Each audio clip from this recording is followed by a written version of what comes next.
bakers of Weber's Bread present your all-star Western Theater. Recorded earlier for release at this time.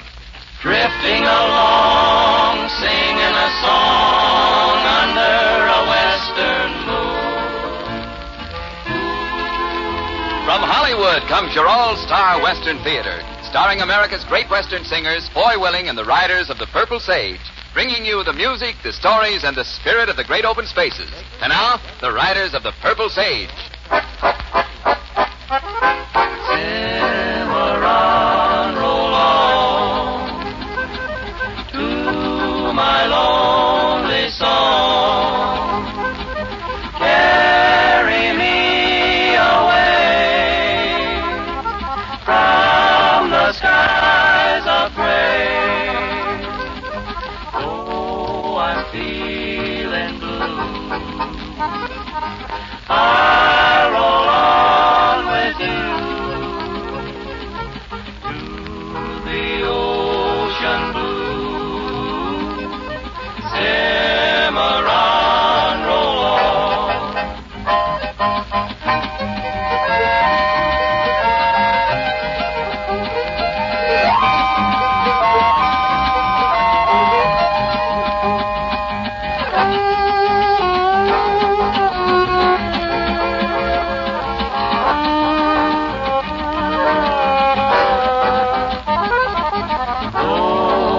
feeling blue.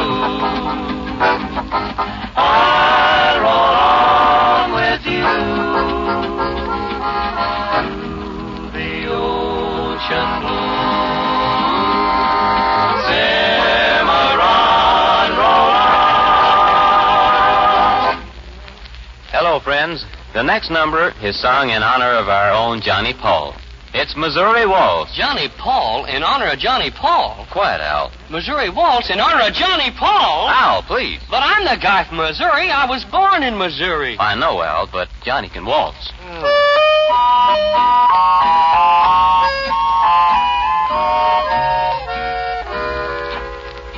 Hush-a-bye, my baby, slumber time is coming soon.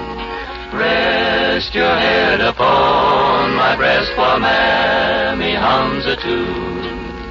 The Sandman is calling where shadows are falling, while the soft breezes sigh as in days long gone by.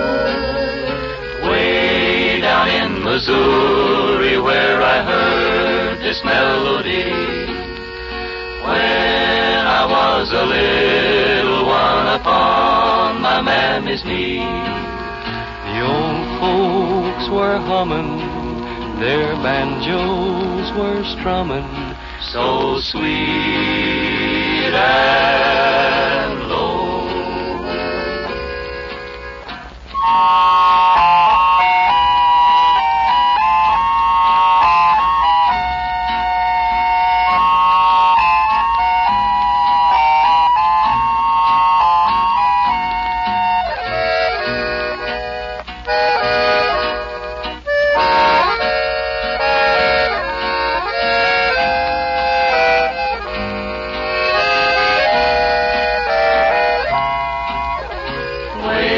Down in Missouri where I heard this melody, when I was a little one upon my mammy's knee.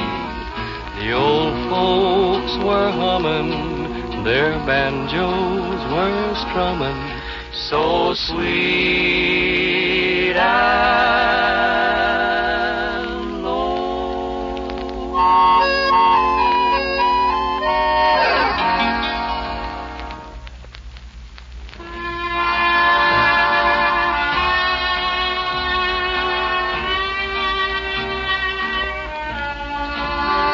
Yes, the Missouri Waltz is an old and familiar tune, but what most of us think of in connection with Missouri is the saying, I'm from Missouri, you've got to show me.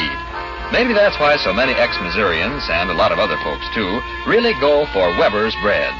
See for yourself the even-textured lightness of each slice. Taste its goodness in every full-flavored bite. Fresh-tasting Weber's Bread meets the prove-it test every day in the year. And as a result, more Southern California housewives buy Weber's bread every day in the year. Won't you try a loaf of good Weber's bread tomorrow? Always fresh and full-flavored in the blue and white check gingham wrapper.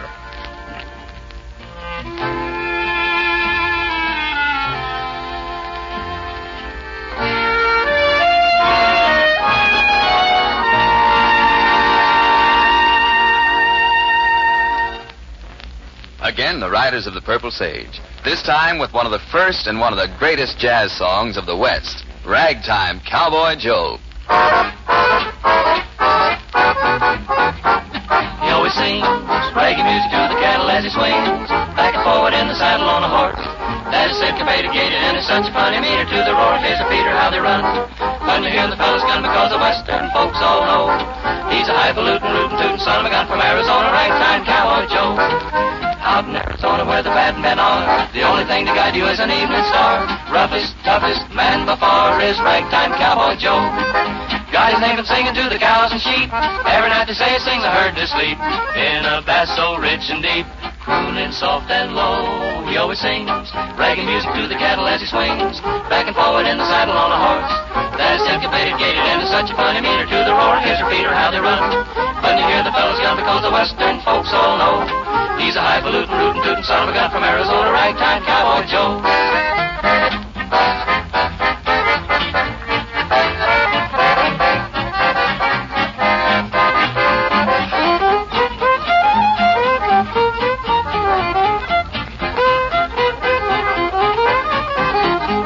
He always sings reggae music to the cattle as he swings, back and forward in the saddle on a horse that is syncopated, gated, and is such a funny meter to the roar of his repeater how they run. When they hear the fellas gun, because the Western folks all know he's a highfalutin, rootin' tootin' son of a gun from Arizona, Ragtime Cowboy Joe. Cowboy, cowboy, Ragtime Cowboy Joe. An all-star Western theater performance wouldn't be complete without a sentimental ballad. So here it is for this time, Ages and Ages Ago.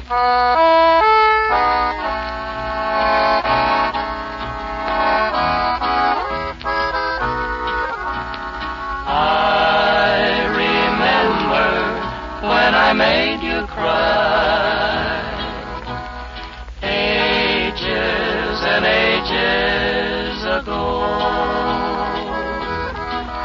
I'll never blame you for our last goodbye, ages and ages ago.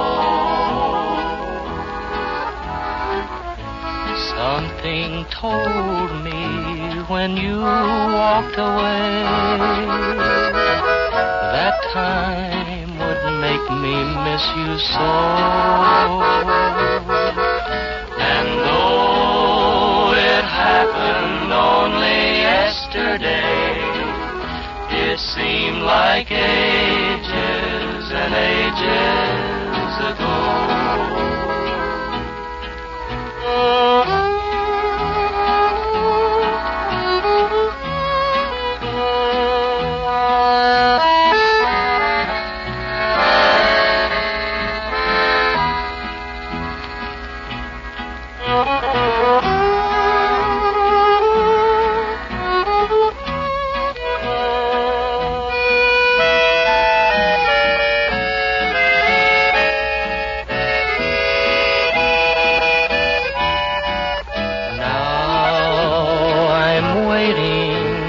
Broken heart, how wrong I was to let you go,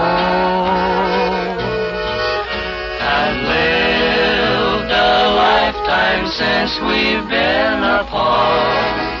It seemed like ages and ages ago.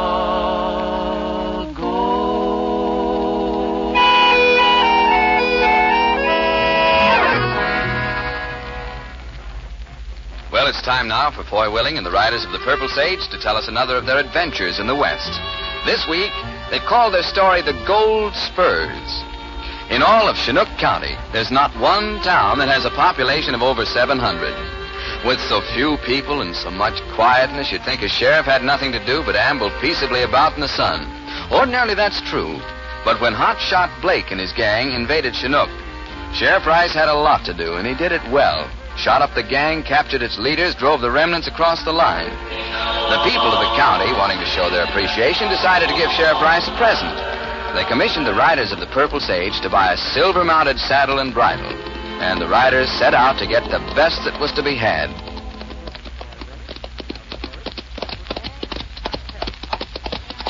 Oh, I hope boy ain't making no mistakes, Johnny, going to a store we don't know nothing about. So do I, Al.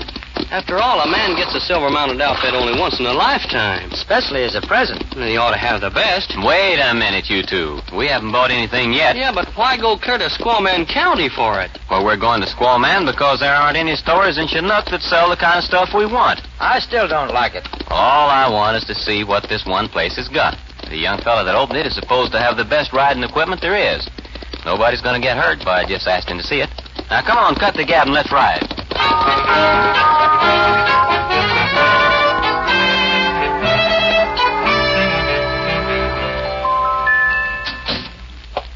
The shop looks awful bare. Sure does.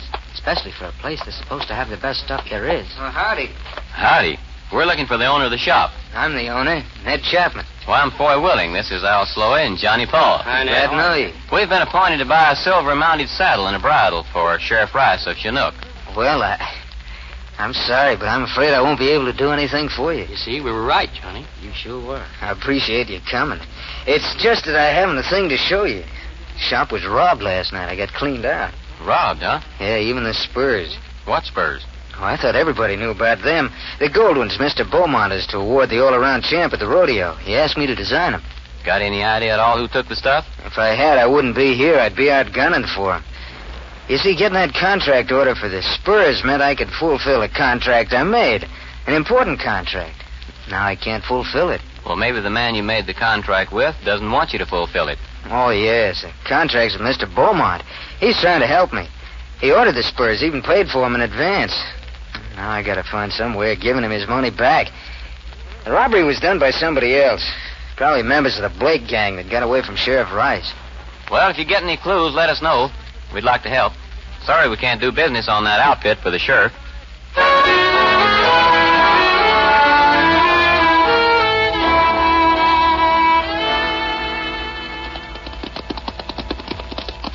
Where are we going now, Foy? Yeah, what's all the rush?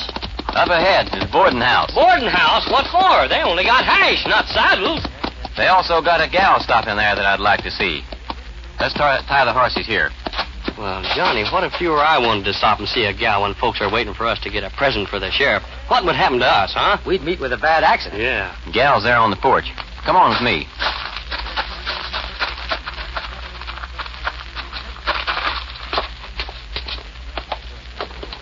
A fella can never tell where love will strike these days. It is the truth. Howdy, ma'am. Well, We want to talk to you. That is, if you got the time. And I think you have. all right. Talk then. Talk all you want to.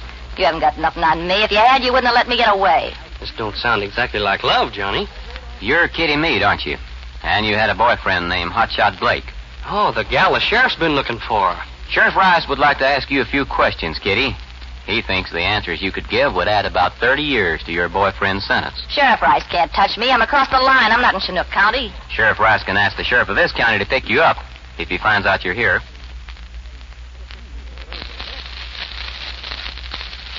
Kitty, did you know the 3 members of the gang who got away squealed on Hotshot? And did you know that Sheriff Rice let them get away because they did squeal? I don't believe it. You're lying. If they hadn't, how could the sheriff have known about the stick-up at the telegraph office? How could he have known about the gunfight at Dalton's place? Well, what do you want with me? I didn't have no part in the things they did. I just happened to be Hotshot's friend, that's all. Kitty, you know where the rest of the gang are hiding out. The 3 who got away. I'd rather have the sheriff pick me up and tell. They'd kill me, those 3. We'll protect you. Yeah, how? How can you protect anybody from those guys? All we're asking is that you go to their hideout. Not We'll me. follow and we'll wait until you get inside and give the signal. Then we'll break in. Oh, no. We'll take all of them. Treat you as one of the gang until it's safe for you to escape. Well, They double-cross Blake, Kitty. And this is your chance to even the score. And if you don't, Kitty, that 30 years will be added to Blake's sentence because you'll have to talk. Now, what do you say? Well, all right. But you'd better live up to your part of the bargain. You know what's the trouble with that boy Willing, Johnny? Sure, he never tells nobody nothing. Not even that he knew where Kitty Meade was hiding. Not even that he knew Kitty Meade.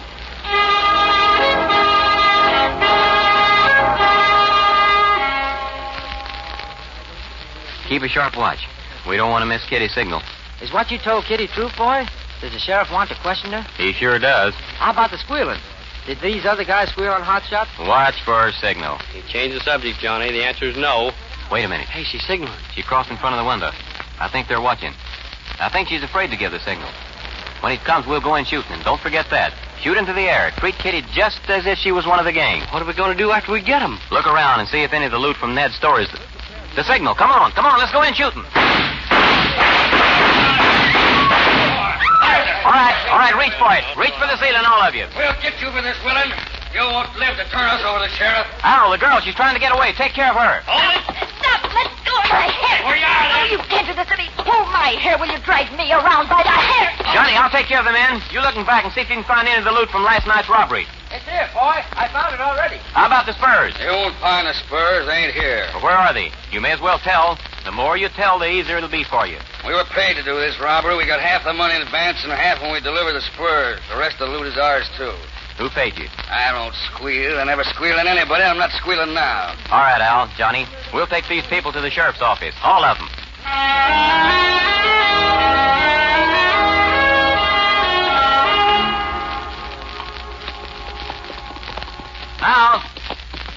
Al, come here. Right. You stay where you are, Johnny. Keep guarding them from that side. I'll watch the back and the other side while Al's with me. What's up, boy? It's Kitty. We told her we'd let her escape. And I'm afraid she'll make a break for it while we're on our way to the sheriff's office. Oh, she's sore because I grabbed her by the hair, but I couldn't shoot. And you said to treat her as if she was one of the gang. Well, I don't want her to get away before those hombres are locked up. Be too dangerous for her. Boy, Al, the girl. There she goes, Al. After her. Get her. Johnny and I can take care of the men.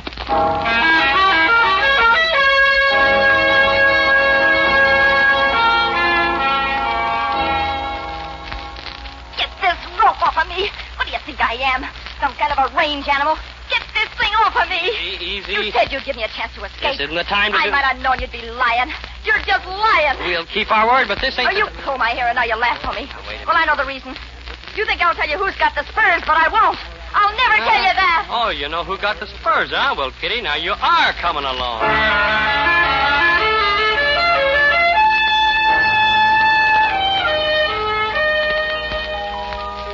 Having that bunch locked up is sure a load off my mind. Yeah, but if Foy ever sets me to chasing a woman like Kitty again, I'll quit on the spot.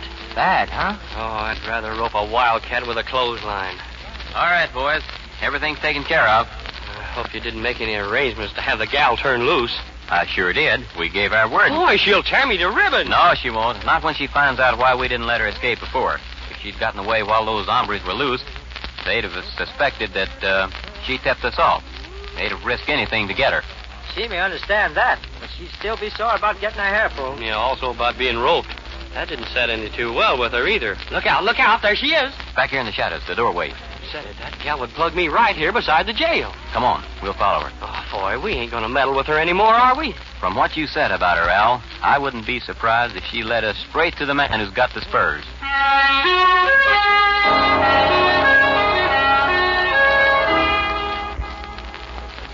He let her in, all right. He can have her. Why should she go into Mr. Beaumont's house, though? Mr. Beaumont is the one who ordered the Spurs in the first place and paid for it. He could get them without having them stole. I don't understand this at all. Suppose we go down and visit Ned Chapman again, Al, Johnny. I think Ned can clear up this thing in a hurry now.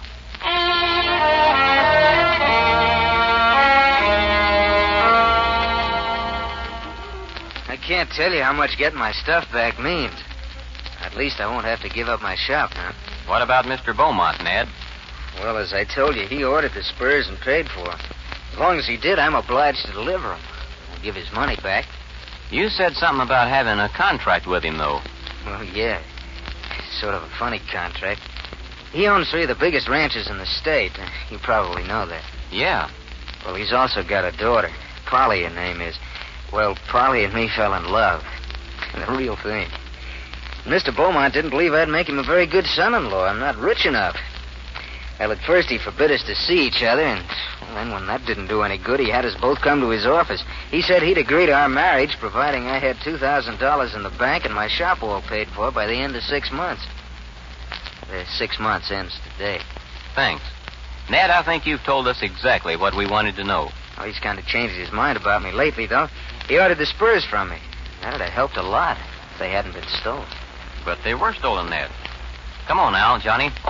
Let's arrange to go get those Spurs. Where to now, boy? Oh, any place except where we might run into that gal. We'll lay low till the Ranchers Association holds their meeting tonight. And then we're taking some action that Mr. Beaumont will remember a long time.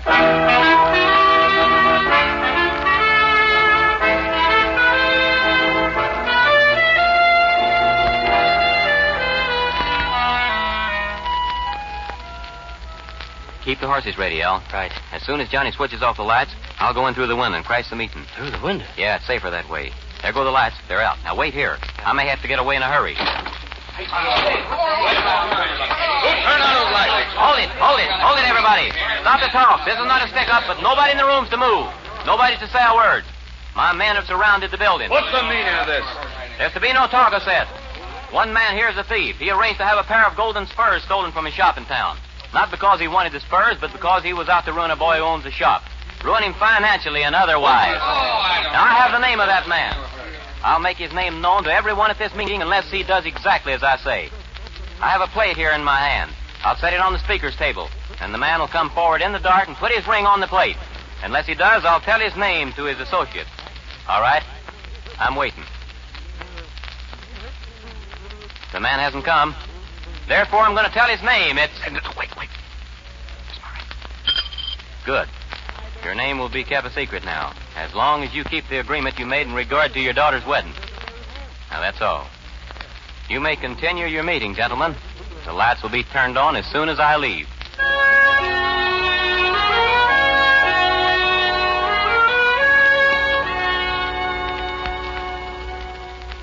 Ned is sure a grateful guy, ain't he? So is the girl, Mr. Beaumont's daughter. Oh, what a lot of difference in gals. Polly's so darn nice, but that Kitty, Well, Kitty's left this part of the country, Al. Probably on Mr. Beaumont's advice. So you needn't worry about her. Well, Mr. Beaumont done one good thing in his life then, anyhow. Boy, how come you didn't have Mr. Beaumont arrested if you knew he stole the Spurs? Well, I couldn't prove he stole them, Johnny. And even if I could, I don't know whether or not the charge would stick. You see, he'd already paid for them. Yeah, that's right. And arresting them might have broken up Ned and Polly. Besides, Mr. Beaumont's getting plenty of punishment this way. From now on, he'll have fear in his heart. He isn't sure who knows he arranged the robbery, and he'll worry all of his life that the secret will be told. He's going to walk the straight and narrow from now on, so that he don't get caught again. Yeah, that is a pretty good punishment, ain't it?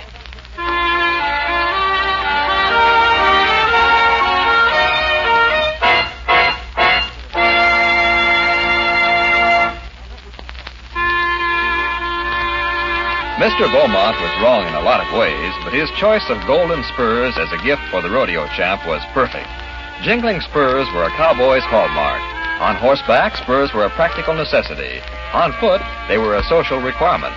A cowpuncher without spurs was as unthinkable as a dinner table without bread. And on most Southern California dinner tables, that bread is sure to be good Weber's bread. No wonder. Weber's bread supplies rich flavor, quick energy, and real eating satisfaction to every meal. Each loaf is baked to tender crusted perfection, fine textured for fine eating. You'll like the tender, rich flavor of Weber's bread. The way that fine flavor lasts longer, too. Spur lagging appetites with tasty Weber's bread. Always fresh in the blue and white gingham wrapper.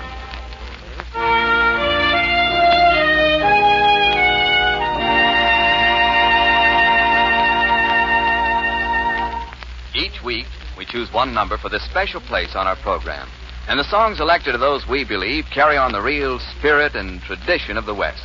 This week, we have a favorite of all Western fans, Red River Valley.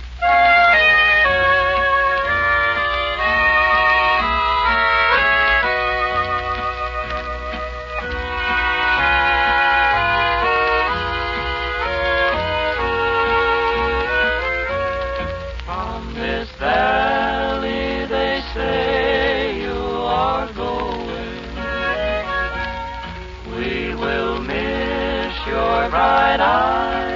and sweet smile.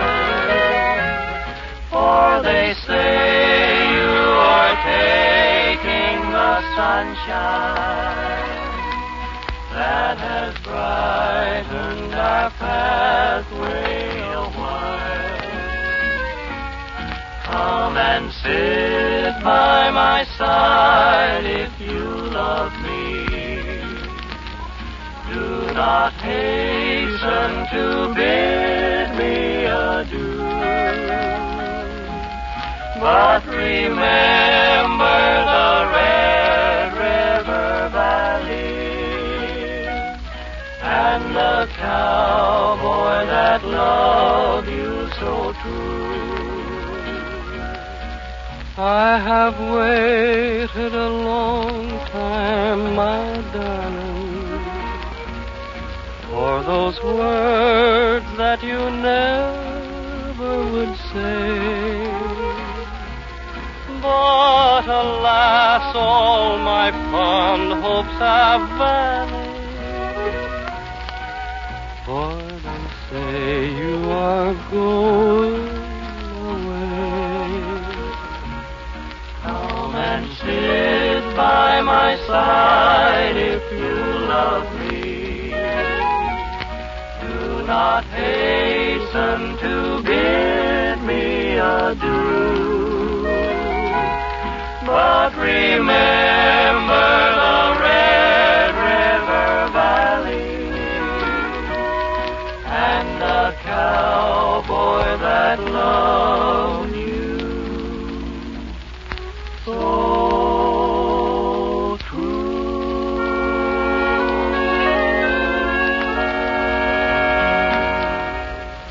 Well, that's about it for this time, friends. We hope you'll be with us again next week. Before we go, we'd like to thank Janet Logan, Tom Holland, and Paul Conrad for helping us tell our story. This is Foy Willing speaking for Al Sloey, Johnny Paul, Lou Preston, Scotty Harrell, all of the riders of the Purple Sage saying so long and good luck to all of you. Drifting along, singing a song under a western moon.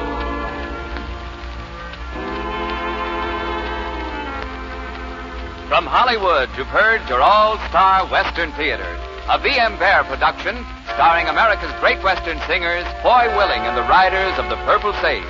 The script was by Ray Wilson, direction by Scott Farnworth. This is Terry O'Sullivan speaking.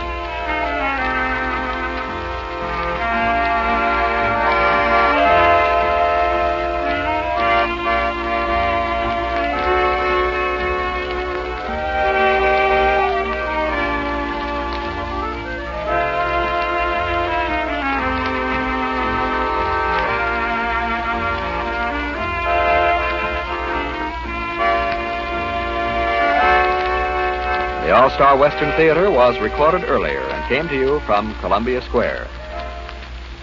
This is KNX in Los Angeles. 25 seconds until 7 p.m. BULOVA Bolivar watch time. Late